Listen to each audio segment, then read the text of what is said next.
ও করা হয়েছে, যা নিয়ে যা ঘরে। জায়া কল্পনা খানকে দেখে একটু ইতস্তত করে বলল, আর কিছু কি নিব? দুপুরে খেয়েছে কিনা? না, তার দরকার হবে না বোধহয়। ওর তো কফি পেলে আর কিছু লাগে না।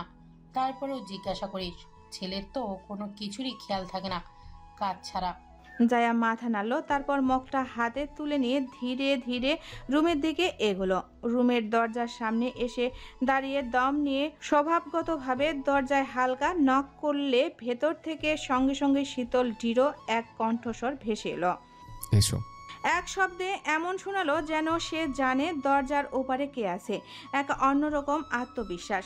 জায়া দরজা ঠেলে ভেতরে ঢুকলো। দেখলো অল্প সময়ের মধ্যে কল্প হাত মুখ ধুয়ে জামা কাপড় চেঞ্জ করে বিছানায় বালিশে হেলান দিয়ে বসে আছে, হাতের মধ্যে ফোন ধরে রাখা। জায়া গরম কফির মগটা টেবিলের উপরে রেখে দরজা চাপিয়ে দিয়ে দাঁড়ালো। কল্প সাথে সাথেই বলল, এখনো নক করে আসা লাগে?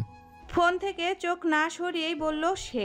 জায়া থতমত খেয়ে গেল, ধীরে বলল, অভ্যেস হয়ে গেছে। তাহলে সেটা চেঞ্জ করো। এখন এই ঘরটা যতটা আমার ততটা তোমারও, নক করার প্রয়োজন নেই। নির্লিপ্ত কণ্ঠস্বর কল্পের। জায়া থমকালো। কল্প এবার ফোন থেকে চোখ তুলে শীতল চাহনি নিয়ে তাকালো জায়ার দিকে। তার অভিব্যক্তি বোঝা গেল না। সে কিছুক্ষণ নীরব থেকে কফির মগটা হাতে তুলে নিলে জায়া একটু থেমে বলল, আগে কিছু খেয়ে নিলে হয় না? ডক্টরকে মেডিসিন দেয়নি?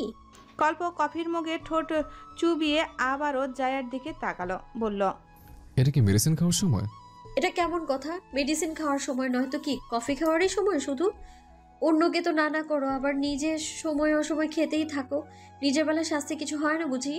সূক্ষ্ম হাসির রেখা দেখা গেল কল্পের সরু ঠোঁটে, যা জায়ার আড়ালেই থেকে গেল। খুব মনোযোগ দিয়ে না দেখলে দেখা যাবে না হাসিটুকু। এতক্ষণে কথা ফুটেছে মেয়ের মুখে। সে কিছু মুহূর্ত আর কোনো কথা না বলে আয়েসে কফির মগে চুমুক দিতে থাকলো একের পর এক। তারপর জায়ার উত্তরে বলল, বাহ, এত তাড়াতাড়ি সব দিকে খেয়াল রাখতে শুরু করেছো দেখে, মন্দ নয়। হ্যাঁ হয়ে গেল জায়া, কোন কথার কি উত্তর দিচ্ছে। কথা ঘুরিয়ে বলল, গাড়ি কি সাবধানে চালানো যায় না? এত বছর ধরে গাড়ি চালাও, তাও অ্যাক্সিডেন্ট হয় কি করে? অ্যাক্সিডেন্ট কোথায় হয়েছে? সেটা হলে কি এতক্ষণ আমি এখানে বসে থাকতাম? কল্পের প্রতিটি উত্তরে হতভম্ব হচ্ছে জায়া।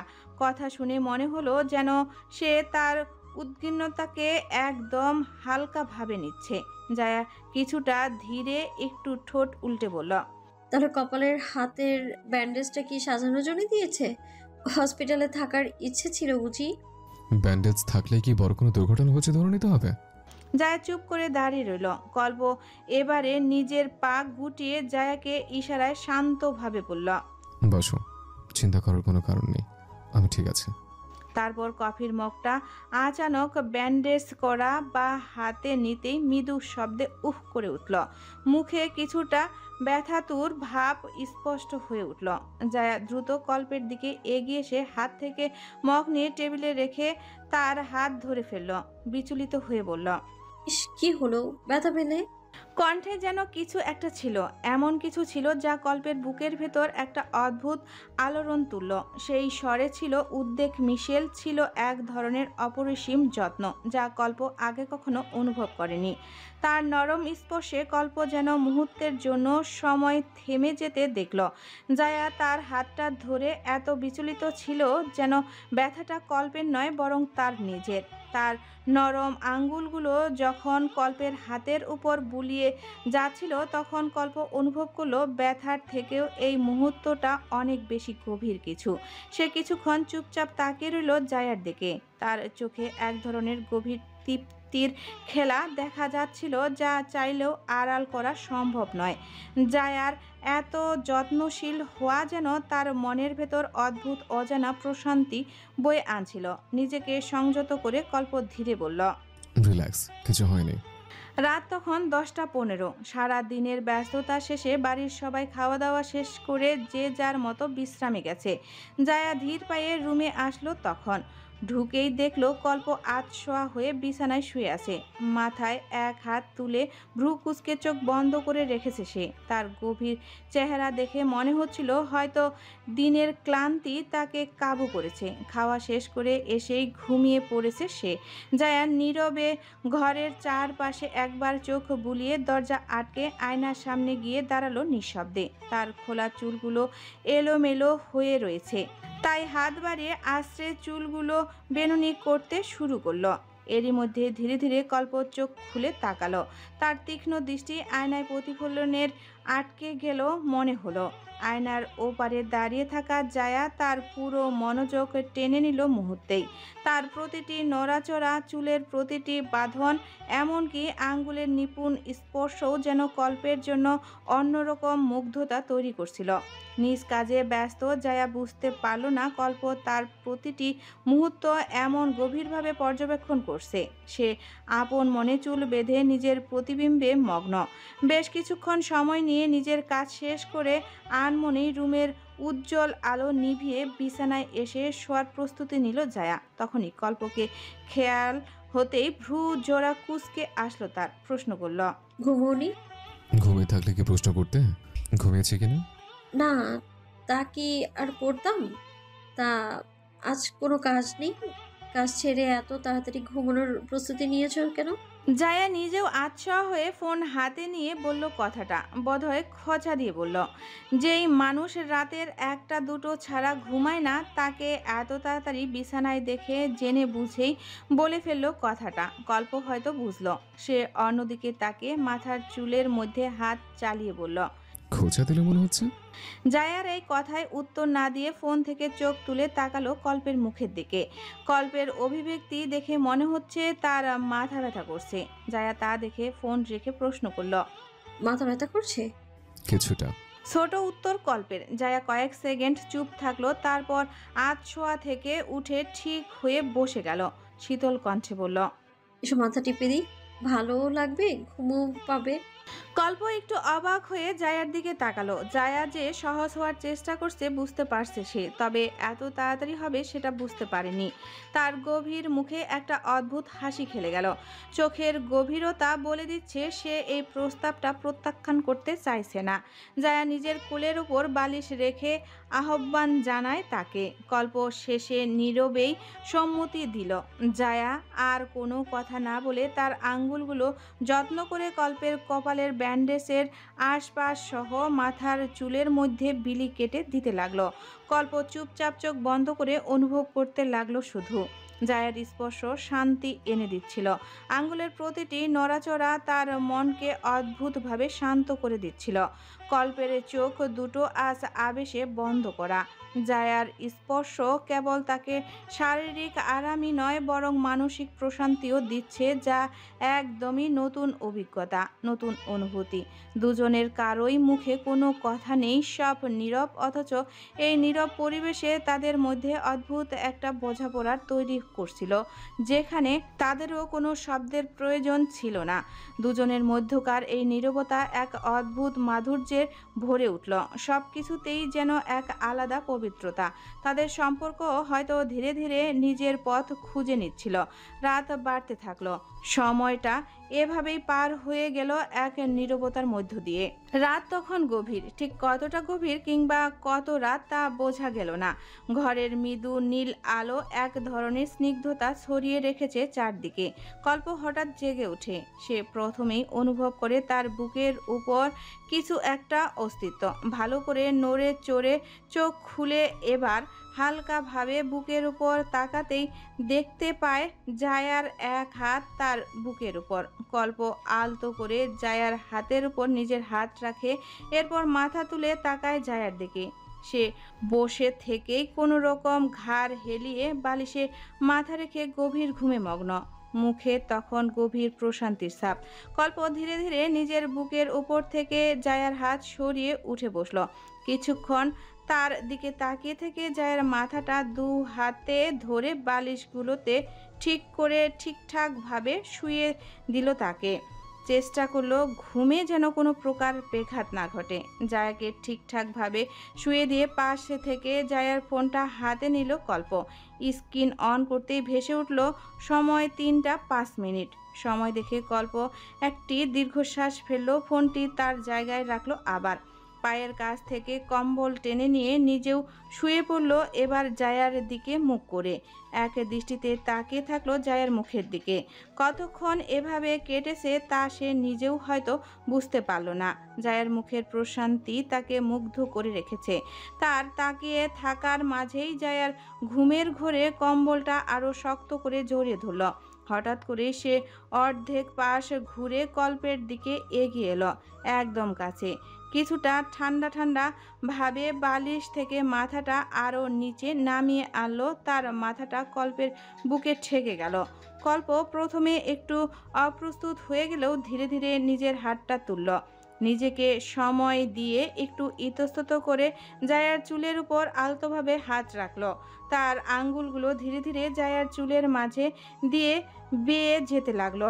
ঘরের নিস্তব্ধতা আর রাতের নরম আলো তাদের দুজনকে একটি ছোট নিবৃত জগতে বেঁধে রেখেছে যেন। এই মুহূর্তে কল্পের মনে হলো জীবনের সব কোলাহল ব্যস্ততা সব যেন থেমে গেছে। এখন শুধু তারা দুজন একে অপরের নিঃশ্বাসে জড়িয়ে। দুদিন পর বিকেল 5টা, খানবাড়িতে ব্যস্ততার ভিন্ন রকম এক চিত্র ফুটে উঠেছে। কেউ ব্যাগ গুছিয়ে নিচ্ছে, কেউ সাজগোজে ব্যস্ত, আবার কেউ বা রেডি হয়ে অন্যদের তাড়া দিচ্ছে।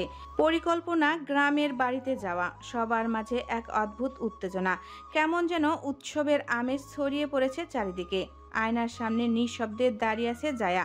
তার পরনে কুচকুচে কালো ঢিলেঢালা সাদামাটা বোরখা, মাথায় সাধারণভাবে পেঁচানো কালো হিজাবের কেনারায় আঙ্গুল বুলিয়ে পিন বাছাই করছে সে। অঙ্গভঙ্গি থেকে বোঝা যাচ্ছে সে তার কাজে পুরোপুরি মনোযোগী। চারপাশে কোনো প্রকার ধ্যান নেই তার। তার ঠিক পেছনে সামান্য দূরে দাঁড়িয়ে আছে কল্প, দৃষ্টি আয়নাতে নিজের প্রতিবিম্বের নিবদ্ধ। জায়ার উপর দিয়ে আয়না দেখছে সে। ধূসর রঙের নিখুঁতভাবে ইস্ত্রি করা শার্ট, গাঢ় প্যান্ট আর একটি জ্যাকেট পরে সম্পূর্ণ তৈরি হয়ে চুলে দ্রুত আঙ্গুল চালিয়ে ঠিকঠাক করছে সে। দ্রুত নিজের চুল ঠিকঠাক করে একেবারে সম্পূর্ণ পরিপাটি হয়ে গেলে তবুও তার দৃষ্টি আয়নায় স্থির, একদম নিঃশব্দ। তখনও জায়ার শেষ হয়নি দেখে হাতের ঘড়িতে সময় দেখে কয়েক মুহূর্ত চুপ থেকে চাপা আওয়াজে বলল, কতক্ষণ লাগবে? আর তাড়াতাড়ি করলে ভালো হয়, সময় কম। চোখ তুলে তাকালো জায়া, সরাসরি নয় আয়নার ভেতর দিয়েই কল্পের দিকে তাকালো সে। কল্প তার দিকেই তাকিয়ে আছে জন্য কিছুটা চোখাচোখি হলো তাদের। কল্পের মুখে কেমন শান্ত স্থির ভাব, দৃষ্টির ভাষা ঠিক বোঝা যায় না। তাকে দেখে জায়া কিছুটা থমকে গেল। 1-2 সেকেন্ড তার দিকে তাকিয়ে থেকে চোখ নামিয়ে শান্ত কণ্ঠে উত্তর করল, হয়ে গেছে আমার, আর সময় লাগবে না। কল্প কথাটা শুনে কিছুক্ষণ একইভাবে স্থির হয়ে দাঁড়িয়ে থাকলো সেখানে। আয়নায় জায়ার প্রতিবিম্বর মনোযোগী সহকারে দেখছে সে। বুকের ভেতর কোথাও একটা সূক্ষ্ম অনুভূতির স্রোত বয়ে গেল যেন। অদ্ভুত সে অনুভূতি, অদ্ভুত এক আভাস। আর কি বলবে ভেবে পেল না। মনে হচ্ছে বলতে চাইছে অনেক কিছুই, কিন্তু মুখে আসছে না কিছু। এরই মধ্যে জায়ার মাথার হেজাবটা সম্পূর্ণ পিন আপ করায় আবার আয়নায় তাকালো। কল্পকে দেখে বলল, কিছু বলবে? অনেক কিছু। অন্যমনস্ক হয়ে অত্যন্ত ছোট নিচু আওয়াজে বলল কল্প। জায়া বুঝলো না কথাটা। কল্পের আওয়াজ এত নিচু ছিল যে সে শুধু ঠোঁট নাড়াই দেখলো, শুনতে পেল না কিছু। তাই চট করেই আয়না থেকে দৃষ্টি সরিয়ে অর্ধেক ঘুরল সে। কল্পের দিকে সরাসরি তাকিয়ে বলল, বুঝতে পারলাম না। আজ নজর লেগে যাচ্ছে আমার। আচানক এমন কথায় কিছুটা হতভম্ব হলো জায়া। একদমই অপ্রস্তুত সে। কল্পের থেকে চোখ না সরিয়ে নীরব থাকলো সে, যেন কোনো ভাষাই খুঁজে পেল না বলার মতো। কল্প তাকে আরও কিছুটা অপ্রস্তুত করে দিয়ে আবারও বলল, আজ বোরকা হিসেবেও কারোর বউ লাগছে। আগেও দেখেছি, তবে অদ্ভুত এক সৌন্দর্য যা খেয়ালে আসেনি। নাকি হালাল ছিল না, এর জন্য খেয়াল করতে পারেনি। কল্পের কথায় যেন এক গভীর অনুভূতির ঢেউ প্রকাশ পেল। এমন একটি চিন্তা যা অনেকটা সময় নিজের মধ্যে লুকানো ছিল। কথার সুরে যেন মুগ্ধতা এবং ভালোবাসা প্রকাশ পাচ্ছে। মনে হচ্ছে সে তার স্ত্রীতে মুগ্ধ হচ্ছে, নতুন করে দেখছে, চিনছে তাকে, তার প্রতিটি দিক উপলব্ধি করছে, নিজের করে পাওয়া নারীটিতে মুগ্ধ হচ্ছে সে। যায়া স্তব্ধ কল্পের প্রতিটি শব্দে, প্রতিটি শব্দ যেন তার শরীরে আশ্রে পড়ছে। এমন গভীর কথাগুলি যা কল্পনার বাহিরে কখনো শোনেনি, এখন তার কানে প্রবাহিত হচ্ছে। চোখের পলক ফেলতে ভুলে গেছে সে। হৃদয়ের ভেতরে এক উথাল পাথাল অনুভূতি স্রোত বয়ে চলছে যা তাকে অস্থির করে তুলছে। বউ শব্দটি তার কানে বারবার বাজছে এক অসাধারণ স্পর্শে। পরিবেশে যতটুকু নীরবতা ছিল তা আরো গাঢ় হয়ে উঠেছে। কল্প অপলক চেয়ে আছে জায়ার দিকে। তার মনে সত্যি এ প্রশ্নগুলো ছিল কোথাও। জায়া এবারে সত্যি বড্ড অস্থির হয়ে উঠল। অস্বস্তি হতে লাগলো তার। এই ভেবে কি বলা উচিত এখন? আদৌ কি কিছু বলা দরকার? এখানে কি বা বলার আছে? কল্প বোধহয় বুঝতে পারলো তার ভেতরের অনুভূতি। সে দ্রুত বলল, শীতের কাপড় পরে এসো, বাড়ি ঠান্ডা। আমি নিচে গেলাম। বলেই পা চালিয়ে বের হয়ে গেল কল্প। যায় পাশ ঘুরে আয়নার ভেতরে কল্পের যাওয়ার প্রতিবিম্ব দেখল। সেদিকে নীরবে কিছু সময় স্থির থেকে ফোঁস করে একটা নিঃশ্বাস ছেড়ে আবারও নিজের কাজে মনোযোগী হলো। চটপট করে পরিপাটি হয়ে শেষবারের মতো নিজেকে আয়নায় দেখে বের হতে নিবে, এরই মধ্যে নজর কাড়ে বিছানার উপর রেখে যাওয়া কল্পের ফোন। তৎক্ষণাৎ হাতে নিজের ফোনের দিকে তাকায়। একবার নিজের হাতে ফোন আর একবার বিছানায় রাখা কল্পের ফোনের দিকে তাকিয়ে তুলে নেয় তা। মনে মনে বলতে থাকে, আশ্চর্য, নিজে আগে আগে বেরিয়ে ফোনটা রেখে গেছে, যদি না দেখাতাম। ফোনটা নিয়েই বের হয়ে যায় সে। নিচে নেমে দেখতে পায় সবাই প্রায় বের হয়ে গেছে। বোধহয় সেই তৈরি হতে লেট করে ফেলেছে, কিন্তু তার ভাবনায় এক বালতি পানি ঢেলে তার পেছনে পেছনে আফরাজ আর মারিয়া বের হয়ে আসলো, সঙ্গে আফরোজা। সে এসেই জায়ার বরখা ধরে আদুরে গলায় ডাক দিল, ফুপি। পেছনে ঘুরে নিচে তাকালো জায়া। রোজাকে দেখে একগাল হাসি দিয়ে ওর হাত ধরে বলল, জি, তোমাকে তো আজ খুব সুন্দর দেখাচ্ছে মাম্মা। খিলখিল করে হাসলো রোজা।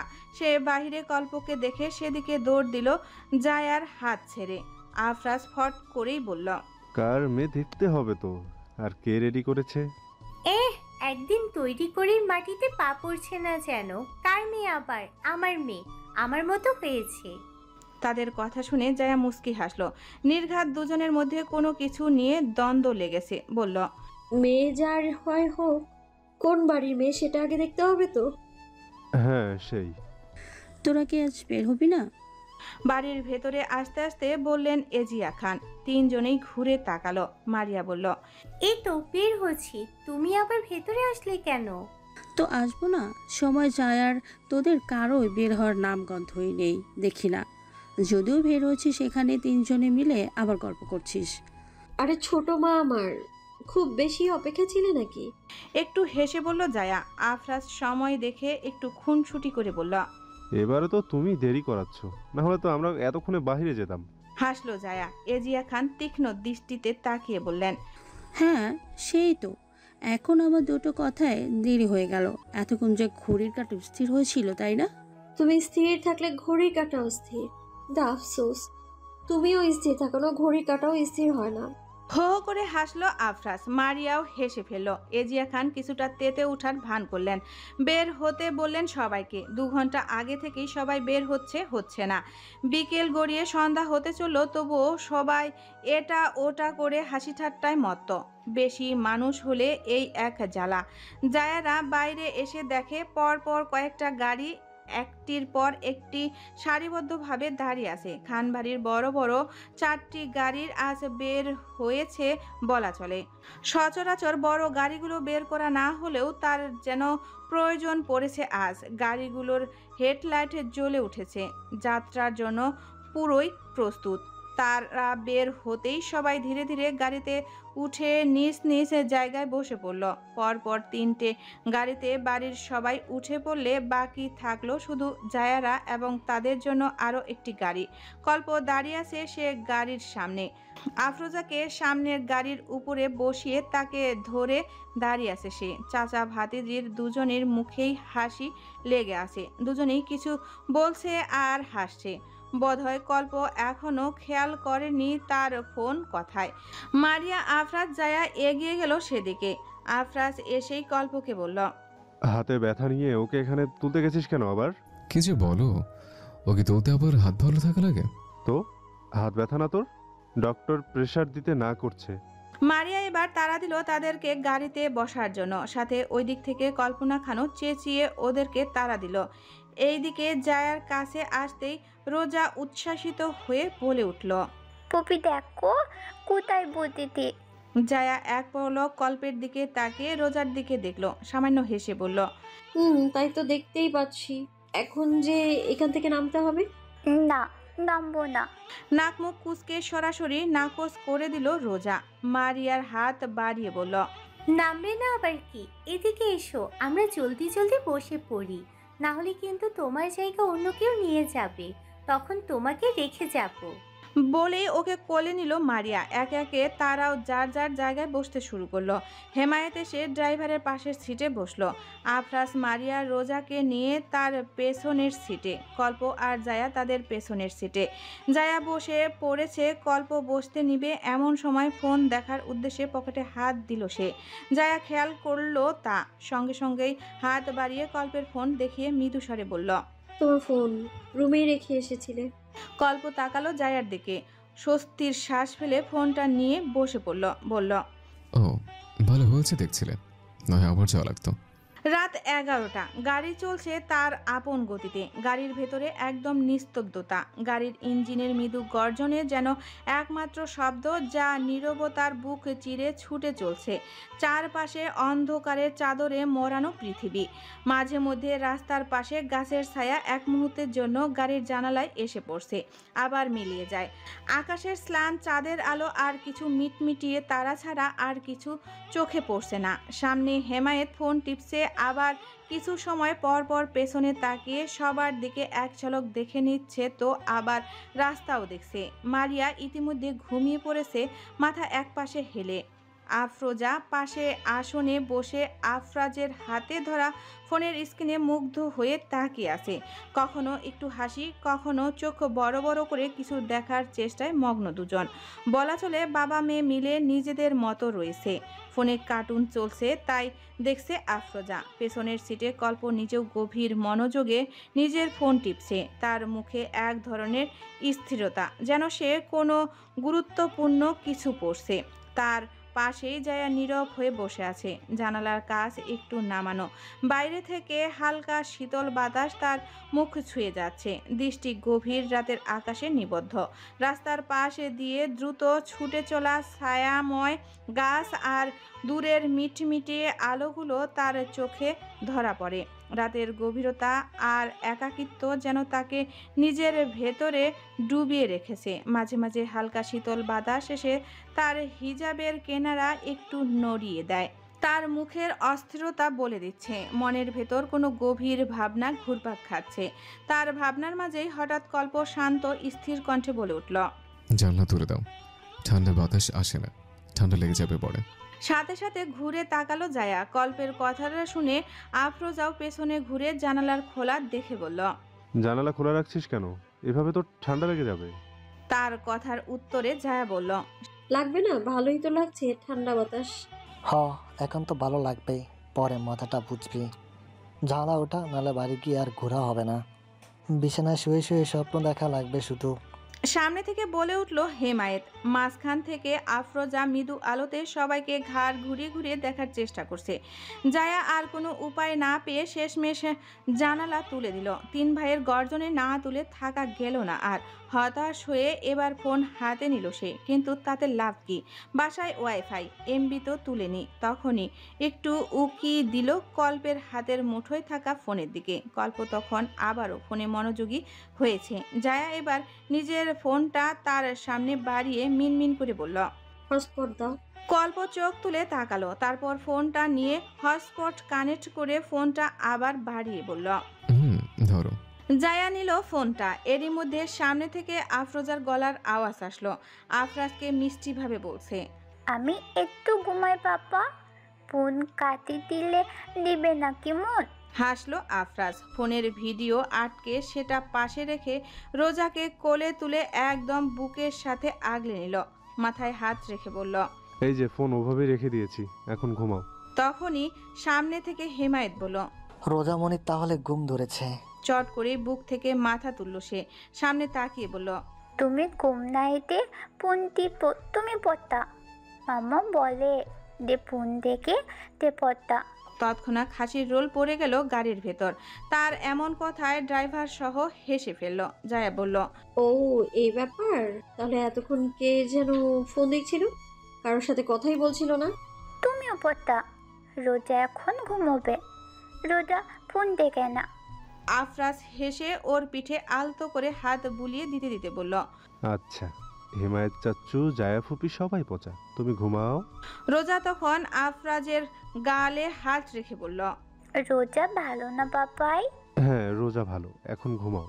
ভোর 5টা। শেষ রাতের নিস্তব্ধতা আস্তে আস্তে ভাঙছে। আকাশের গাঢ় নীল রং ফিকে হয়ে আসছে ধীরে ধীরে। শীতের সকালে কুয়াশা যেন প্রকৃতিকে সাদা চাদরে মুড়িয়ে রেখেছে। দূর থেকে ভেসে আসছে পাখির ডাক, জানান দিচ্ছে নতুন এক দিনের আগমন। গ্রামের রাস্তাঘাট একদম নির্জন দেখা যাচ্ছে এই ভোরে।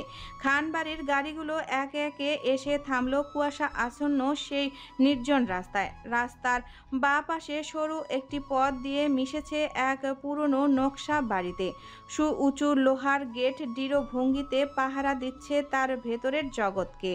গেটের ওপাশে কুয়াশার আড়াল ভেদ করে দেখা যাচ্ছে সুপরিপাটি এক বাড়ি, যার বয়সের ছাপ পড়েনি যত্নের অভাবে। চারপাশে ছায়া ঢাকা গাছ, সুসজ্জিত বাগান আর বুনো লতাগুলো মিলে যেন এক আলাদা জগৎ তৈরি করেছে। বাড়িটির সীমানা শুধু চার দেওয়াল আটকে নেই, তার পরিধি বিস্তৃত হয়েছে আশেপাশের প্রকৃতির মধ্যেও।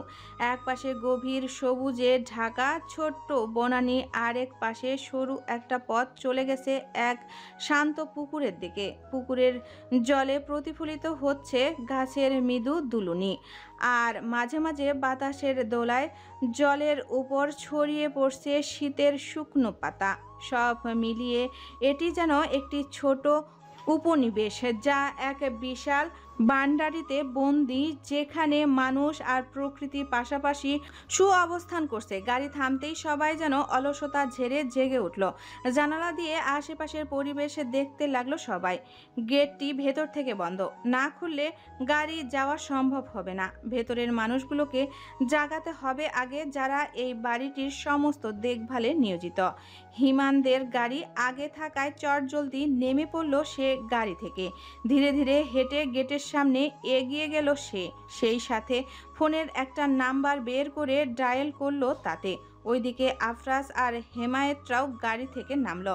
মারিয়া কোলে ঘুমন্ত আফরোজাকে ধরে জানালার বাইরে তাকিয়ে আছে, আর পেছনে কল্পের কাঁধে মাথা রেখে গভীর ঘুমে তলিয়ে আছে জায়া। এটি যেন তার জন্য নির্ভরযোগ্য নিরাপদ স্থান। কল্প নিজেও নামবে বলে তাকায় জায়ার ঘুমন্ত মুখের দিকে। তার প্রশান্ত মুখের দিকে তাকিয়ে কল্প মুহূর্তের জন্য থমকে যায়। কি যেন একটা অনুভূতি হয়ে গেল তার নিঃশব্দ নির্ভরতা। কল্প তার মুখের কাছে হাত এনে আলতো করে শুয়ে ডাকল, জায়া। ঘুমের ঘোরে সাড়া দিল জায়া, কণ্ঠে ক্লান্তির ছাপ।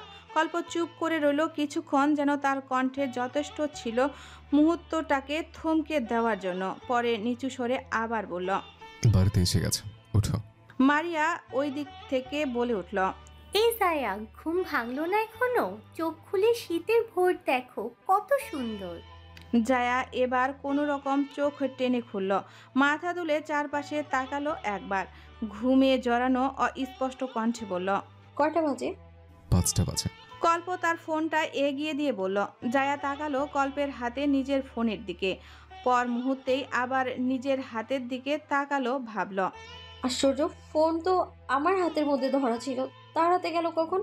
সে কিছুক্ষণ নিজের ভাবনা থেকে ফোনটা নিল কল্পের হাত থেকে। কল্প তৎক্ষণাৎ নেমে দাঁড়ালো গাড়ি থেকে, আশেপাশের পরিবেশ খালি জমিগুলো দেখতে লাগলো। গেটের ভারী লোহার পাল্লা খুলতেই গাড়িগুলো একে একে ঢুকে গেল বাড়ির ভেতর। বিশাল আঙ্গিনার ধারে সারি করে গাড়ি থামলো। ভোরের আলো ফোটার সঙ্গে সঙ্গে কুয়াশার চাদর আস্তে আস্তে সরতে শুরু করেছে, যার জন্য বাড়ির প্রতিটি কাঠামো এখন স্পষ্ট হয়ে উঠেছে খানিক। সবাই গাড়ি থেকে নেমে ধীরে ধীরে যে যার লাগেজ ব্যাগপত্র নিয়ে ভেতরে যেতে লাগলো। চোখে ঘুম, ক্লান্তি আর শীতের জন্য কারো মুখে যেন কথা বলার শক্তি নেই। সবাই নীরবে গেল ভেতরে। আগে থেকে বলে রাখায় ঘর দুয়ার সব পরিষ্কার, তাই বেশি বাধা পেতে হলো না কাউকে। সরাসরি নিজ নিজ ঘরে চলে গেল তারা। শুধু নিজ ঘরে যাওয়া বাকি থাকলো জায়া। তার এখন নিজের ঘর বলতে কল্পের ঘরই, তাই আবার যাওয়া হলো না নিজের আগের ঠিকানায়, যত্ন করে সাজিয়ে তোলা সেই ঘরে। সে এদিকে ওদিকে সবাইকে দেখে কল্পের পেছন পেছন চলল। ঘরে যেয়ে আগে আশপাশটা চোখ বুলিয়ে নিল সে। যেহেতু বাড়িটি কিছুটা আধুনিকভাবেই তৈরি করা আর সেই অনুযায়ী আসবাবপত্র, তাই আলাদা কিছু লাগছে না জায়ার। সে পুরো ঘরটা চোখ বুলিয়ে আয়নার সামনে যেয়ে এক এক করে নিজের হিজাব থেকে পিনগুলো খুলতে লাগলো। কল্প চেঞ্জ করার উদ্দেশ্যে ব্যাগ থেকে জামা কাপড় বের করে ওয়াশরুমে গেলে জায়া কোনো রকম আয়নার সামনে দাঁড়িয়ে হিজাব বরখা খুলে কোনো দিক না তাকিয়ে বিছানায় কম্বলের নিচে ঢুকে গেল। তার মনে হচ্ছে ঢাকা শহর থেকে এখানে অতিমাত্রায় ঠান্ডা। 10টার আগে আর উঠবে না সে কম্বলের নিচ থেকে।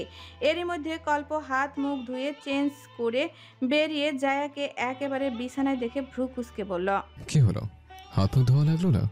বিছানা ঝাড়া লাগলো না? জায়া কম্বলের ভেতর থেকে মুখ তুলে ফট করে উত্তর করল, এই ঠান্ডায় হাত মুখ ধুয়ে কে বড়লোক হবে রে ভাই?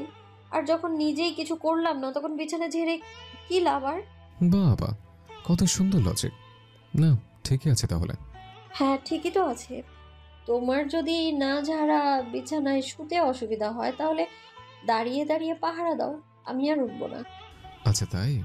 বারান্দার দিকে এগিয়ে যেতে যেতে বলল কল্প। হাতের তোয়ালাটা মেলে দিয়ে এসে একদম বিছানার কিনারায় ঘেঁষে দাঁড়িয়ে গেল। জায়া তার দাঁড়ানো দেখে চোখ পিটপিট করে তাকালো। বুঝতে চাইছে কল্পের মতিগতি। কল্প কিছুক্ষণ তীক্ষ্ণ চোখে জায়ার দিকে তাকিয়ে বলল, কিন্তু কথা হলো এখন যে উঠতেই হবে, একেবারে নামাজ পড়ে ঘুমাবে। ওঠো। চোখ দুটো রসগোল্লার মতো করে নিল জায়া। ফটাফট বিপরীত পাশে ফিরে কম্বলের নিচে মাথা ঢুকিয়ে বলল, আমি আর উঠবো না, বললাম তো। কল্প হাত বাড়িয়ে জায়ার মুখ থেকে কম্বল সরিয়ে দিল। দৃঢ় কণ্ঠে বলল, কোনো বাহানা চলবে না, ওঠো। কারণ ছাড়ে ফজরের নামাজ পড়তে চাওয়ানো সহজে, এটা ঠিক না। ওঠো ওঠো। না ভাই, উঠবো না, আমি এখনই। কি বললে? হতভম্ব হয়ে গেল জায়া। মুখ ফসকে ভাই বলে ফেলেছে। সে ঘুরে চোখ ছোট ছোট করে তাকালো কল্পের দিকে। কল্পের দৃষ্টি গভীর তীক্ষ্ণ। জায়া মিকি হেসে বলল, কিছু না, আমি পরে নামাজ পড়ে নিব, তুমি গিয়ে নিজে পড়ে নাও, যাও। কল্প কিছু সময় চুপ থাকলো। তারপর এক ঝটকায় জায়ার শরীর থেকে কম্বল সরিয়ে ওর দুটো হাত ধরে উঠে বসালো। হাত টেনে ধরে নেমে আসার তাগিদ দিয়ে বলল, কোনো কথা হবে না, এখন উঠতে বলছি মানে এক্ষুনি উঠবে, নেমে এসো। জায়া তখনও নামছে না। তার ভাবলেই কেমন লাগছে, এখন ঠান্ডা পানি ধরতে হবে। কল্পের ঠান্ডা হাতের স্পর্শেই তো ঠান্ডা লাগছে তার। সে মুখ গমরা করে বলল, দেখছো, এই জন্যই তোমায় বিয়ে করতে চাইনি। সব বিষয় নিজের মনমর্জি করো, ভালো লাগে না আমার, পাগল। জায়ের মুখের ভঙ্গিমায় সীমিত হাসলো বোধহয় কল্প। ওকে বিছানা থেকে জোর করে নামাতে নামাতে বলল, বিয়ে তো আগেই হয়ে গেছে ম্যাডাম, এখন কিচ্ছু করার নেই। বকবকি পরেও করতে পারবে, এখন আপাতত যা করতে বলা হয়েছে তাই করো। কল্পের কণ্ঠে যেন কিছুটা খুনসুটি মেশানো ছিল। তার টানাটানিতে এক প্রকার বাধ্য হয়ে বিছানা থেকে নেমে গেল জায়া। বিরক্তিতে ভরে উঠেছে তার মুখ, চোখ মুখ একদম কুঁচকে রেখেছে। কল্প পাত্তা দিল না সেদিকে। জায়া নামতেই সে নির্লিপ্তভাবে বিছানা থেকে কম্বলটা এক সাইডে রেখে বিছানা ঝাড়তে লাগলো মনোযোগ দিয়ে। জায়া ওয়াশরুমের কাছে যেয়ে কল্পের দিকে ফিরে মুখ ভেঙচি দিল, কপাল কুঁচকে মনে মনে বলল, জোর করে নিজের মর্জি চালানো। হ্যাঁ, এ শোধ যদি না নিচ্ছি তো খালি দেখো, সুযোগ পাই একবার। তার ভাবনার মাঝেই কল্প পিছনে ঘুরল। তাকে অন্যমনস্ক হয়ে দাঁড়িয়ে থাকতে দেখে কিছুটা ঝাড়ি দেওয়ার স্বরে বলল, কি হলো? ঠান্ডার মধ্যে দাঁড়িয়ে থাকার জন্য উঠেছে? ফটাফট অজু করে এসো, যাও। কি দরদ, দরদ উগলে দেওয়ার যেন বাঁচি না আর। ঠান্ডার মধ্যে কম্বলের নিচ থেকে টেনে তুলে আবার বলছে ঠান্ডার মধ্যে দাঁড়িয়ে থাকার জন্য উঠাইনি। মনে মনে নানান কথা বলে বিরক্তির শেষ বিন্দু নিয়ে ঢুকলো ওয়াশরুমে। কল্প ততক্ষণে বিছানার কিনারায় বসে ফোন চাপতে লাগলো, অপেক্ষা করলো জায়ার বের হওয়া। জায়া বেশ কিছু সময় নিয়ে বের হলে এরপর নিশ্চুপেই দুজনে একসাথে নামাজ আদায় করে কল্প বিছানায় আধশোয়া হয়ে স্বাভাবিক ভঙ্গিতে বলল, এবার নিশ্চিন্তে ঘুমাতে পারো, কেউ আর বাধা দিবে না।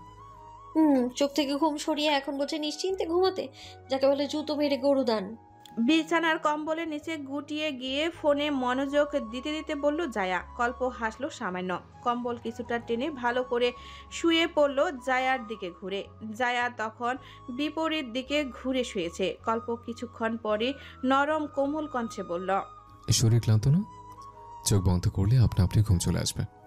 ফোন রেখে চোখ বন্ধ করো। হালকা কাঁধ ঘুরে মাথা তুলে তাকালো কল্পের দিকে। কল্প তার পানেই তাকিয়ে রয়েছে। জায়া ফোন থেকে এক হাত সরিয়ে আচানক সেই হাতের নরম স্পর্শ রাখলো কল্পের গালে। ঠান্ডা নরম আঙ্গুলগুলো যেন হিমেল বাতাসের স্পর্শ এনে দিল তার গালে। কল্প থমকে গেল কি, হৃদস্পন্দন থেমে গেছে কি মুহূর্তের জন্য। হঠাৎই এমন হবে ভাবতে পারেনি যেন কল্প। সে একেবারেই অবাক হতভম্ব হয়ে গেল জায়ার হঠাৎ এমন স্পর্শে। বুকের ভেতর এক অদ্ভুত তরঙ্গের ঢেউ খেললেও বাহ্যিকভাবে প্রকাশে আসলো না তা। হিমেল ঠান্ডা হাতের স্পর্শে সেরকম প্রতিক্রিয়া দেখা গেল না তার মাঝে। সে থমকে গেছে কিছুটা, তীক্ষ্ণ চোখে এক মুহূর্তের জন্য যেন প্রশান্তি দেখা মিলেছে। জায়া অত শত খেয়াল করলো না। সে সরাসরি হাত না সরিয়ে বলল, কেমন লাগে ঠান্ডা হাত? আমার শীত বেশি জেনেও উঠালে তোমার। জায়ার হাতের উপর নিজের হাত আলতো করে রাখলো কল্প। এতটুকুতেই যেন কথা বন্ধ হয়ে গেল জায়ার। সে বিভ্রান্ত হলো কিছুটা। শীতের দিনে কাউকে ঠান্ডা হাতের স্পর্শ দেওয়ার মজাই আলাদা, সেই ভেবেই কাজটা করেছে সে। কল্প তার তো কোনো প্রতিক্রিয়া দেয়নি না, উল্টো বিভ্রান্ত করেছে তাকে। সে নিজের হাত সরিয়ে নিতে চাইল কিন্তু পারল না শক্ত হাতের বাঁধনে। সে স্থির দৃষ্টিতে আরেকটু এগিয়ে আসলো তার দিকে। জায়ার বুকটা যেন ধুকপুক করে উঠল তাতে। কিছু বোঝার আগেই কল্প হাতটা ধরে রেখে অন্য হাতে জায়াকে পেঁচিয়ে নিজের আরও কাছে আনল, যেন বুকের সাথে মিশে নিল একদম। এরপর ফিসফিস করে বলল, এবার ঘুমাও, আর ঠান্ডা লাগবে না আশা করি। জায়া জমে পাথর ততক্ষণে। ফোনটা তার হাত থেকে পড়ে গেল দুজনের মাঝখানে। কল্প সেটা তুলে বালিশের চিপায় রেখে দিয়ে জায়ার দিকে পূর্ণ দৃষ্টি দিল। সে মুখ লুকিয়ে আছে, ভেতরে কেমন অস্থিরতা লাগছে তার, অদ্ভুত শিহরণ, যা একদমই নতুন অভিজ্ঞতা। মুখ থেকে বের হচ্ছে না কিছু। কল্প সীমিত হাসল, কিছু একটা অনুভব করে বলল, এমন কাঁপাকাঁপির স্বভাব হঠাৎ কবে থেকে হলো? কোথায় কাঁপলাম? তাহলে আমি কি ভুল কিছু অনুভব করলাম? কল্পের মুখে অদ্ভুত প্রশান্তির হাসি। কম্বলটা জায়ার পেছনে আরো ভালোভাবে দিয়ে আগলে নিল তাকে, একদম ছোট বাচ্চাদের মতো করে। কপালে একটা আলতো পরশের চুম্বন এঁকে দিয়ে বলল, ঘুমাও, 10টার আগে আর ওঠা লাগবে না। বলেই চোখ বন্ধ করে নিল কল্প, যেন জায়ার সান্নিধ্য তাকে শীতল প্রশান্ত করে দিয়েছে। জায়ার বুকের ধুকভুগানি এখনো থামেনি। কল্পের কথাগুলো, তার সংস্পর্শ সব মিলিয়ে যেন সে কথাও আটকে গেছে। সকাল 9টা বেজে 30 মিনিট। হালকা রোদের দেখা মিলেছে ধরণীতে। শীতের দিনের মিষ্টি রোদ। খান বাড়ির গৃহিণীরা সবাই উঠে পড়েছে ইতিমধ্যেই।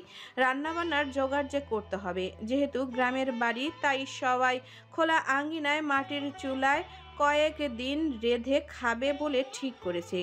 এর স্বাদই অন্যরকম। যে বাড়ির দেখভাল নিয়োজিত রোস্তম ও তার স্ত্রী রত্নাকে দিয়ে ফাটা কাঠ আরও বিভিন্ন লাকড়ি আগে থেকেই নামিয়ে রেখেছে। এছাড়াও রোস্তম সকাল সকাল গ্রামের বাজার থেকে তাজা মাছ ও শাকসবজি এনে দিয়েছে। কল্পনা খান, এজিয়া, দূর ফুপু, আখি আর সবাই এক একজন এক এক কাজে লেগে গেছে। মরিয়ম বেগম মাঝে মাঝে নির্দেশনা দিচ্ছেন সবাইকে, সাথে নানান পুরনো কথাও বলছে। আর বাকি সবাই এখনও কেউ উঠতে পারেনি ঘুম থেকে।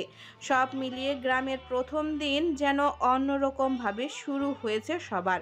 ওইদিকে দোতলার করিডোরে আফরোজার পেছনে ছোটাছুটি করছে মারিয়া। হাতে তার জ্যাকেট, যা সে পরতে চাইছে না। বাড়িটি ডুপ্লেক্স নয়, আবার ডুপ্লেক্সই বলা চলে।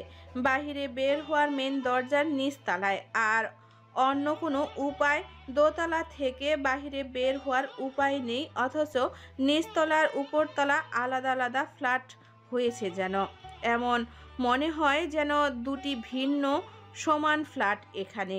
দুটি আলাদা হতে চেয়েও ডুপ্লেক্স হয়ে গেছে। তারা সংখ্যায় মানুষ বেশি, তাই বাড়িটি যেন গতানুগতিক ধারা থেকে একটু অন্যরকম করে তুলেছিল আশরাফ খান। রোজা, এবার মা রাগ করবে কিন্তু। জ্যাকেটটা না পরলে কিন্তু বাইরে নিয়ে যাব না বললাম। সামনের দিকে এগিয়ে যেতে যেতে পেছনে ঘুরল রোজা। মায়ের রাগী ভাব দেখে থামলো কিছুক্ষণ, এরপর বলল, রোজা একাই যাবে তাহলে। মারিয়া ওর দিকে এগিয়ে গেল ভ্রু কুঁচকে। যা দেখে রোজা দৌড়ে পালানোর চেষ্টা করলে মারিয়া এবারে দ্রুত গতিতে এগিয়ে হাত ধরে ফেল তার। জোর করে জ্যাকেটটা পরাতে সময় বলল, মায়ের চিনো, দিনকে দিন বড্ড দুষ্টু হয়ে যাচ্ছ তুমি। পাপাকে কমপ্লেন দিব। মারিয়া জ্যাকেটটা পরিয়ে দিয়ে চোখ তুলে তাকালো, একটু হাসলো বোধ হয়, তবুও তা যথাসম্ভব আড়াল করে বলল, কি দিবে পাপাকে? কমপ্লেন দিব, তুমি মাইর দিচ্ছ। ওরে, মাইর দিলাম না, তাতে মাইর দেওয়া হয়ে গেল। বলে সে রোজাকে কাতুকুতু দিতে লাগলো। খিলখিলে হাসতে লাগলো রোজা। ওইদিকে বাহির থেকে শব্দ আসায় ঘুম ভেঙে গেল জায়ার। কপাল কুঁচকে নড়তে চেষ্টা করলো প্রথমে, কিন্তু পারল না। কল্পের শক্তপোক্ত হাতের দৃঢ় বন্ধনে আবদ্ধ সে। চোখ খুলে তাকালো সে। নিজের অবস্থান বুঝে তপ্ত শ্বাস ফেলল। তারপর এক হাত তুলে বালিশের চিপাই থেকে ফোন নিয়ে সময় দেখে নিল। বেলা হয়েছে দেখে খুব সতর্কতার সাথে সরে আসতে চাইল কল্পের বাঁধন থেকে, যেন তার ঘুমে কোনো প্রকার ব্যাঘাত না ঘটে। কিছুক্ষণের মধ্যে সফল হলো। জায়া ধীরে সুস্থে বিছানা থেকে নেমে দাঁড়ালে তখনই কল্পের ঘুম জড়ানো কণ্ঠ পাওয়া গেল। কয়টা বাজে? চমকে উঠল জায়া। খোলা চুলগুলো হাতে খপা করতে করতে পেছনে ঘুরল সে। কল্পের চোখ তখনও বন্ধ, মানে জায়ার নড়াচড়ায় ঘুম হালকা হয়েছে হয়তো। সে মিলিয়ে যাওয়া গলায় বলল, 9:30 বাজে। এত তাড়াতাড়ি উঠলে কেন? জেগে আছি তাই। কল্পের থেকে আর কোনো উত্তর আসলো না। মনে হচ্ছে সে আবারও ঘুমিয়ে গেছে। জায়া আরেক পলক তাকিয়ে ফ্রেশ হয়ে ঠিকভাবে বের হলো ঘর থেকে। আজ পুকুরে যে গোসল করতে পারবে তার আমার পক্ষ থেকে ট্রিট দিব, উৎসাহ নিয়ে বলল হিমান। খোলা আঙ্গিনায় এক পাশে মিষ্টি রোদে কেউ দাঁড়িয়ে, কেউ বসে আছে ছড়িয়ে ছিটিয়ে, আর অন্য পাশে রান্নাবান্নার কাজ চলছে।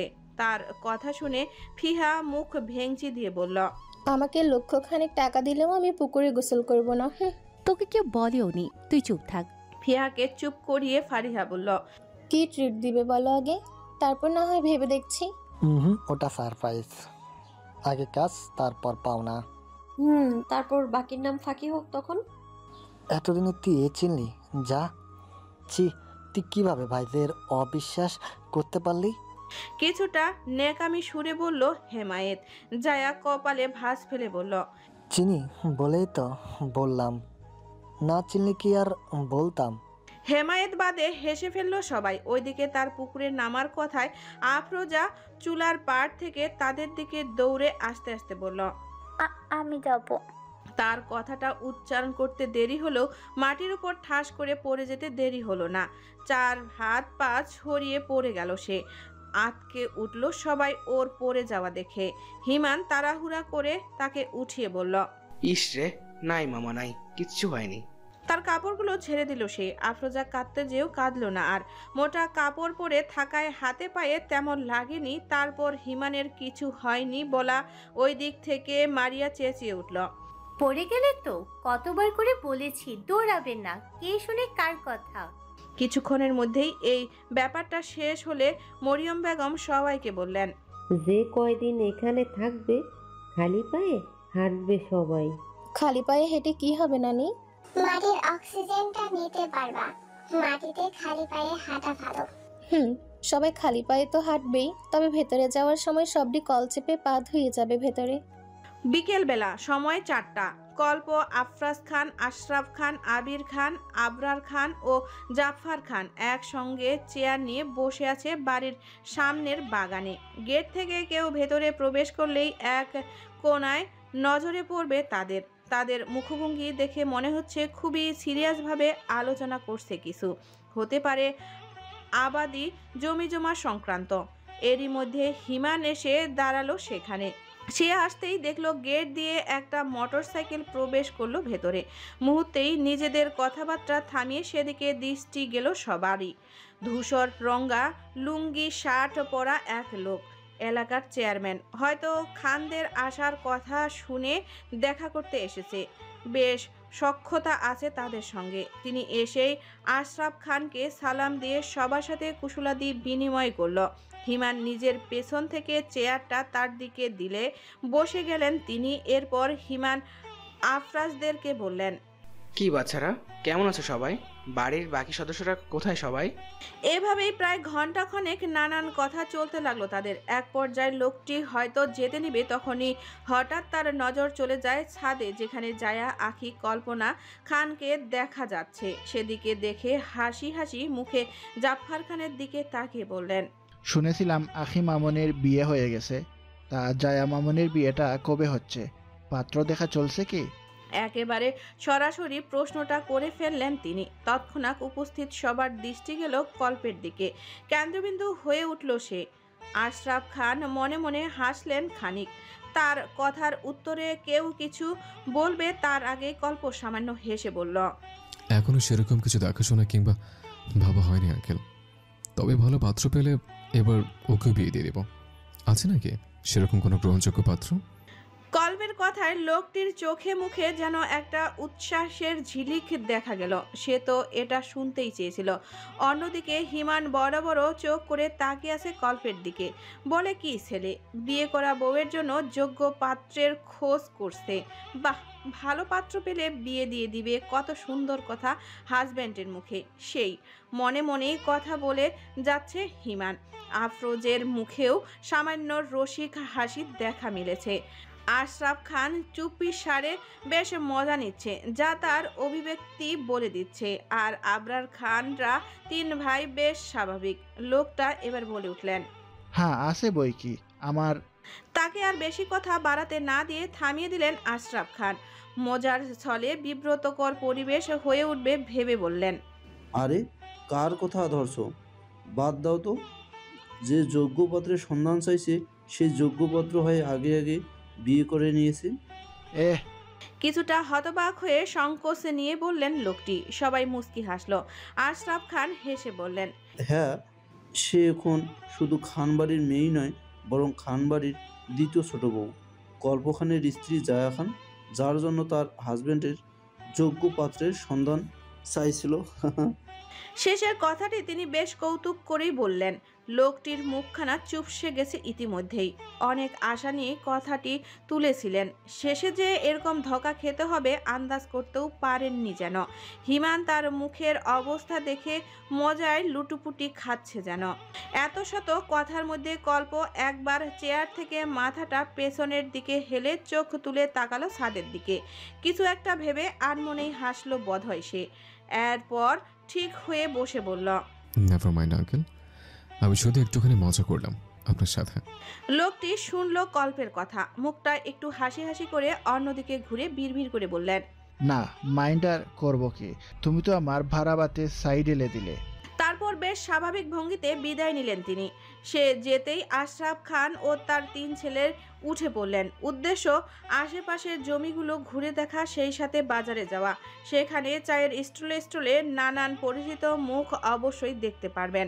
অনেক দিন পর পর আসেন, তাই চীনা পরিচিত মানুষের সাথে সাক্ষাৎ না করলে যেন শান্তি লাগে না, যেহেতু আশরাফ খানের এটা জন্মস্থান। তারা উঠতেই হিমান কল্পের পাশের চেয়ার টেনে আয়েশ করে পায়ের উপর পা তুলে বসল। গলা ঝেড়ে কিছুটা ব্যঙ্গাত্মকভাবে বলল, আছে নাকি কোনো যোগ্যপাত্র? বলি, পাত্র কি দেখবো নতুন করে? না মানে আমাদের বোনটা তো ফেলনা নয়, যেখানে সবচেয়ে বেশি ভালো থাকবে সেখানে দেওয়াই যায়। কি আফরাজ ভাই? হাসলো আশরাফ। পকেট থেকে ফোন বের করে সময় দেখে নিয়ে ফোনটা আবারও পকেটে রেখে দিল। বলল, হ্যাঁ ঠিকই আছে। তারপর কল্পের বাহুতে একটা চাপড় মেরে বলল, বেদ্যপ, বড় ভাই, বাপ, চাচা, দাদা, তাদের সামনে এটা কোন ধরনের মজা ছিল? কল্প আফরাজের হাত সরিয়ে দিয়ে ভ্রু কুঁচকে বলল, আশ্চর্য, ভুল কি বললাম? এক্ষুনি আমার মধ্যে কোনো ভুল দেখলে তো ঠিকই আদরের বোনের জন্য যোগ্য পাত্র খুঁজে লেগে যেতে না? না, আগে তোকে চাপকে সিধা করতাম। সরাসরি উত্তর আফরাজের। হো হো করে হেসে উঠল হিমান। কল্প বলল, কি ভাই, কত বড় হয়ে গেলাম, তার উপর বিয়েও হয়ে গেল, আবার বিজনেস করে। আর তোমার এখনো সরাসরি এমন কথা গেল না। নিজে নেতা মানুষ, আমি তো বিজনেসম্যান। একটি সম্বন্ধে তো আমার থেকে তো বড় হয়ে যাসনি। ওসব ঘরের বাইরে মানুষদের জন্য তুলে রাখিস। ঘরে বড়রা বড়, তুমি বা তোমরা বড় হয়ে গেলেই আমাদের শাসন করার অধিকার যায় না। আরে ভাই, সিরিয়াস হয়ে যাচ্ছ কেন? আমরা কেউই কখনো বড়দের অবাধ্য হইনি।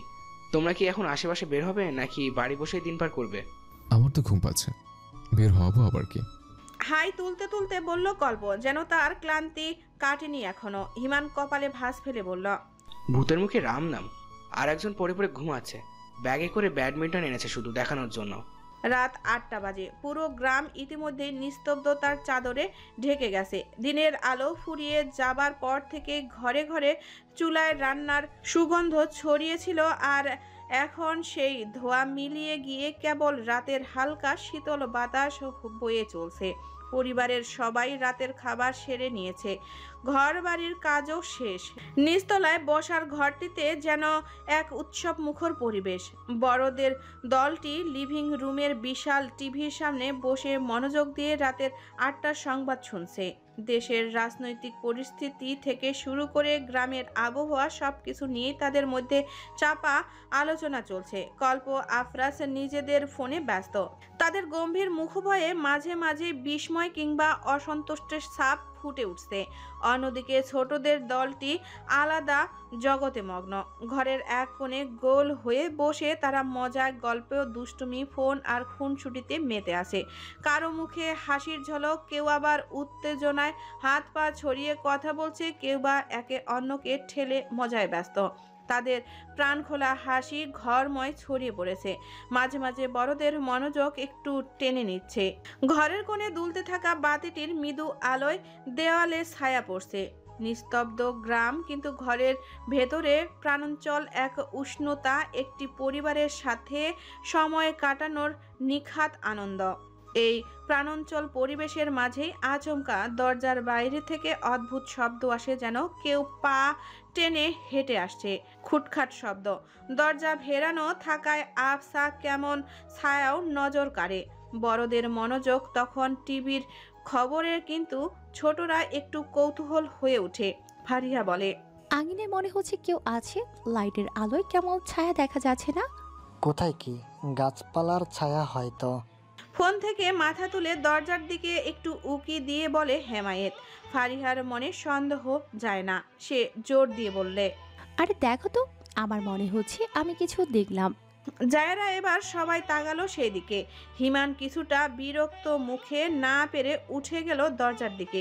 জায়রা সবাই কৌতূহল নিয়ে তাকালো সেই দিকে। হিমান যে দরজা থেকে বাহিরে উকি দিল, আশেপাশে সতর্ক দৃষ্টিতে চোখ বুলিয়ে এসে কিছুটা ফিসফিস করে ভয়ের স্বরে বলল, গাইস, আমি কিছু একটা দেখে আসলাম আঙ্গিনায়।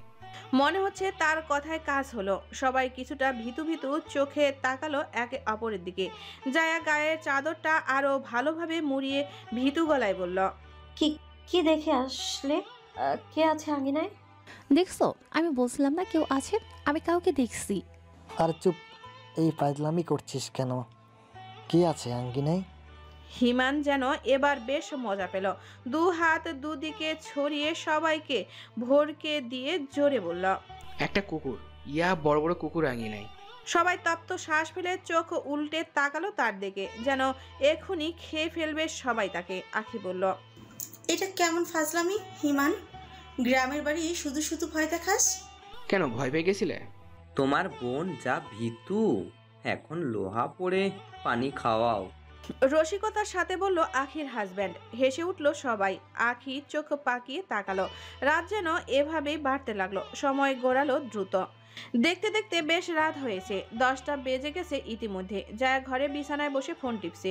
পুরো ঘর জুড়ে নিস্তব্ধতা বিরাজমান। কল্প এখনো আসেনি ঘরে। নিচে প্রায় সবাই যে যার মতো ঘরে গেছে, হয়তো এখনো আবরার খানরা রয়েছে। দরজা লাগানো। জায়া একবার সময় দেখে সেদিকে তাকালো, যেন অপেক্ষা করছে কল্প আসার। মনে মনে কিছু একটা ভেবে আবারও তাকালো। এর মধ্যে দরজায় নক করার আওয়াজ আসলো। সে মুখে মুচকি হাসি নিয়ে বিছানা থেকে উঠে পড়ল, ফোন রেখে দরজার কাছে যেয়ে নিচু গলায় বলল, কে? ও পাশ থেকে গম্ভীর কণ্ঠে আওয়াজ আসলো, আশ্চর্য, দরজা নক করে রেখেছে কেন? খুলো। কল্পের আওয়াজ। শয়তানি হাসি হাসলো জায়া। কিছুক্ষণ নীরব থেকে বলল, আমার ঘর, আমার ইচ্ছে হয়েছে দরজা আটকেছি, তোমাকে বলবো কেন? কল্প দরজার সামনে কিছুটা থতমত খেয়ে গেল। নির্লিপ্ত কণ্ঠে বলল, হ্যাঁ বুঝলাম, তোমার ঘর। আমি তো বলি নাই তোমার না। এখন দরজাটা খোলো, ভেতরে যাব না। জায়া যেন এটারই অপেক্ষায় ছিল। চমৎকার একটা হাসি হাসলো সে। বলল, কিছুদিন আগে তুমি আমাকে তোমার ঘর থেকে তাড়িয়ে দিয়েছিলে, মনে আছে? এখন যদি ঢুকতে না দিই, তোমাকেও যদি তাড়িয়ে দিই আমি? দরজার ওপাশে জায়ার এমন কথা শুনে হাঁ হয়ে গেল কল্প। পর মুহূর্তেই আবার হেসে ফেলল। ঠোঁটের কোণে হাসি খেলে গেল। সে সংযত স্বরে বলল, বেশ তো, বাট এভাবে কি দাঁড়ানো হয়? দাঁড়াতে হলে তো মুখোমুখি দাঁড়িয়ে দাঁড়ানো উচিত। দরজাটা খুলো, দেখি কেমন পারো। মুখ ভেঙচি কাটলো জায়া। এরপর মনে মনে বলল, নিজে যা বলবে তাই হবে নাকি? মনের কথা মনেই রেখে বলল, এইভাবে ওভাবে কিছুই না, তাড়ানো মানেই তাড়িয়ে দেয়া, সেটা যেভাবেই হোক। কল্প এবার ভেবাচাকা খেলো। ভেবেছিল মেয়ে শান্ত হয়ে গেছে, এখন দেখছে তার উল্টো। এ তো আবার নিজের আগের ফর্মে ফিরে এসেছে। কিছুটা ভালো লাগছে। মুচকি হাসলো সে। অত্যন্ত শান্ত কোমল ভারী স্বরে বলল, আচ্ছা, তুমি তো এখন আমাকে তাড়িয়ে দিচ্ছ, কিন্তু আমি তো এখন চাইলে তোমাকে তাড়াতে পারবো না, তার বেলা? হঠাৎ তার এই কথা সাথে গম্ভীর আওয়াজ যেন কেমন অদ্ভুত অনুভূতি জাগালো জায়ার মনে। সঙ্গে সঙ্গে কিছু ছিল এই কথায় যার অর্থ অনেক কিছুই হতে পারে। জায়া ক্ষণিকের জন্য স্তব্ধ হলো যেন। তারপর দরজাটা খুলে দিয়ে পাশে দাঁড়িয়ে গেল, কিছুটা মাথা নিচু করে। কল্প নিঃশব্দে ঢুকলো ভেতরে। জায়ের দিকে এক পলক তাকিয়ে দরজাটা বন্ধ করে দিল খট করে। এরপর ঘুরে তাকালো জায়ের দিকে। জায়া চোখ তুলছে না। তার মনে হচ্ছে এরকম করাটা তার উচিত হয়নি মোটেও। আমাকে তাড়িয়ে দিতে দাও। ঠান্ডা কণ্ঠস্বর কল্পের। জায়া সঙ্গে সঙ্গে মাথা নাড়ল না বদক ভাবে। কল্প মুচকি হাসলো। জায়ার দিকে কিছুটা ঝুঁকে ফিস ফিস আওয়াজে বলল, তাড়িয়ে দিতে চাও না? তাহলে কি হৃদয়ের ছোট্ট ঘরটা জায়গা দিবে? জায়ার বুকের ভিতর ধক করে কেঁপে উঠল। হৃদয়ের ছোট্ট ঘরটা। কল্পের কথাগুলো এক ঝটকায় তার সমস্ত প্রতিরোধ গুড়িয়ে দিতে চাইছে। সে চোখ তুলতে পারছে না, অথচ কল্পের দৃষ্টি টানছে তাকে, বাধ্য করছে মুখোমুখি হতে। কল্প খুব ধীর পায়ে আরো এক ধাপ এগিয়ে এলো, এত কাছে যাতে করে তার শ্বাসও অনুভব করা যায়। জায়া পিছু হাঁটতে গিয়েও থেমে গেল। গলার কাছে কিছু যেন দলা পাকিয়ে উঠল। কল্প এবার নিচু গলায় বলল, চুপ করে গেলে কেন? উত্তর দাও, জায়গা দেওয়া যাবে? জায়ার শ্বাস ভারী হয়ে এলো। কল্পের গম্ভীর মৃদু কণ্ঠস্বরের মধ্যে এক অদ্ভুত কিছু আছে, এক ধরনের দাবি। সে চোখ বন্ধ করলো এক মুহূর্তের জন্য। কিছু বলার চেষ্টা করলো, কিন্তু গলা দিয়ে শব্দ বের হলো না। কল্প হালকা হাসলো, তার মুখে প্রশান্তির ছায়া। আচ্ছা, উত্তর দিতে হবে না এখন। তারপর একটু থেমে যোগ করলো, কিছু মানুষ একবার জীবনে এলে তারা থেকে যায়, চাইলেও তাড়িয়ে দেওয়া যায় না। বলেই কল্প সরে গেল জায়ার কাছ থেকে। জায়া স্থির হয়ে রইল। বাইরে বাতাসের শব্দ, ঘরের ভেতর অদৃশ্য উত্তাপ। কিছু একটা বদলেছে, শুধু সে নয়, এই চারপাশ, এই নীরবতা, সবকিছু। কল্প যে বিছানায় বসতেই সে মাথা তুলে একটু মিনমিন করে বলল, হাজবেন্ড যখন তখন হৃদয়ের জায়গা দেওয়ার কথা বলে লাগে না, আপনা আপনি হয়ে যায়। তৎক্ষণাৎ ঘুরে তাকালো কল্প। সে যে উত্তর দিবে এমন আশা করেনি। অবাকের সাথে কথাও যেন একটা ভালো লাগাও কাজ করলো তার। মুখে ফুটে উঠল এক প্রশান্তির হাসি। জায়া আর চোখে দেখলো তা। একটু বিব্রত হলো বোধহয়। কল্পকে এড়িয়ে চুপচাপ বিছানায় নিজের জায়গায় শুয়ে পড়ে কিছুক্ষণ নীরব থেকে গলা খাকারি দিয়ে বলল, তোমার নাকি ইম্পর্টেন্ট মিটিং ছিল, কবে ফিরবে? ঘরে থেকে তাড়াতে না পেরে বাড়ি থেকে তাড়াতে চাইছো? ফট করেই বলল কথাটা কল্প। জায়ার চোখ উল্টে তাকালো। কপালে বিরক্তির ভাঁজ স্পষ্ট হয়ে উঠল তার। বলল, আজে বাজে বলা বন্ধ করো, আমিও কিন্তু যাব। তুমি যে কি করবে একা একা? সবাই তো আরো কিছুদিন থাকবে। বাড়িতে একা একা লাগবে, আমারও সময় হবে না। সমস্যা কি? পাহারা দেওয়ার জন্য গার্ড তো রাখতেই জানো। কল্প এবারে ভ্রু কুঁচকে তাকালো তার দিকে। জায়া তার দিকে একবার দেখে ফোনে মনোযোগ দিল। বাবা, হঠাৎ এত সদয়? সদয়ের কি হলো? অ্যাক্সিডেন্ট করে তো আকাম করেছো। আর তাছাড়াও আমার ইউনিভার্সিটি যাওয়ারও তো আছে। আচ্ছা, মাঝখানে দিন যাক, দেখা যাবে। দেখা যাবে কি? আমি যাব। জোর দিয়ে বলল জায়া। কল্প হাসলো, বলল, হাজবেন্ডের সেবা করতে চাইছো? ওয়াইফ হয়েছি। সকাল 9টা। আকাশ আজ মেঘে ঢাকা। সূর্যের আলো কোথাও ফুটে উঠছে না। চারপাশ কুয়াশায় মোড়া। হালকা ঠান্ডা বাতাস বইছে মৃদু। প্রকৃতিতে এক ধরনের স্নিগ্ধ শান্তি, যেন শীতের পরশ ছুঁয়ে যাচ্ছে মনকে। বাড়ির উঠানে চলছে উৎসবের আমেজ। কুয়াশার চাদর ভেদ করে উষ্ণতা ছড়াচ্ছে মাটির চুলার ধোঁয়ার সঙ্গে মিশে আছে তাজা পিঠার মিষ্টি সুবাস। এক পাশে ধোয়া উঠা হাঁড়িতে দুধ দেখা যাচ্ছে, অন্যদিকে আগুনের আঁচে ফুলে উঠছে সোনালি রঙের চিতই পিঠা। একের পর এক তৈরি হচ্ছে নারিকেলে ভরা মোয়া, ক্ষীরের সন্দেশ, চমচমে তেলের পিঠা, ভাপা পিঠা, পুলি সিদ্ধ পিঠা, পাটিসাপটা, আরও কত কি। বাড়ির মেয়েরা সকাল থেকেই ব্যস্ত। শখের বসে ছোট বড় সবাই হাতে মিলিয়েছে এই উৎসবে। চলছে নানান ধরনের হাসি মজা। সকালের শান্ত আকাশ, কুয়াশায় ঢাকা প্রকৃতি, তার ঘর ভর্তি পিঠার সুবাস মিলেমিশে সৃষ্টি করেছে এক অনন্য পরিবেশ, যেন এক টুকরো সুখস্মৃতি। পিঠা প্রায় সব তৈরি করা শেষ হলে চুলার পারে শুধু গিন্নিরাই থেকে গেল, আর বাকি সবাইকে সারি সারি পিঠা পুলি পরিবেশ করতে লাগালো জায়া আর মারিয়া।